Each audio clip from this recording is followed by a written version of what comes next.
Возрождение Спасо-Преображенского собора в Баргузине, разрушенного в советское время, началось 3 года назад. Попечительский совет по восстановлению храма возглавил председатель Народного хурала Матвей Гершевич. 2 благотворительных марафона принесли храму 14 миллионов рублей. В прошлом году, 27 августа, на 2 пределах были установлены золотые купола. Сегодня завершилась масштабная реконструкция и состоялось открытие храма. 73 года ждали, когда у нас будет церковь. Я ради этого только поправилась, ради церкви. Люди идут и идут. Кто-то пришел с самого утра. Много и тех, кто специально приехал в Баргузин, чтобы принять участие в церемонии открытия. И вообще церковь лечит души. Вот когда нам очень бывает плохо, мы всегда кричим: «Господи, помоги, пожалуйста». И идем к Богу по-разному, но мы приходим к Богу. Церемония освящения храма, затем крестный ход и первая божественная литургия. Верующие счастливы.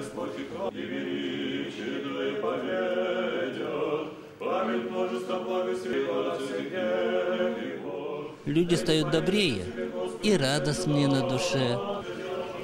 Владыка Савватий публично зачитывает список меценатов, оказавших материальную помощь Спасо-Преображенской церкви. Затем обращается к верующим.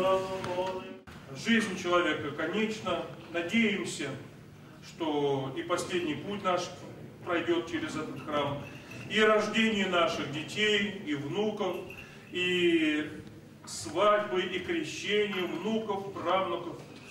Церковь, построенную купцом первой гильдии Иваном Черных в 19 веке, пришлось заново открывать в 21-м. Темные времена прошли, говорят православные жители Баргузинской долины.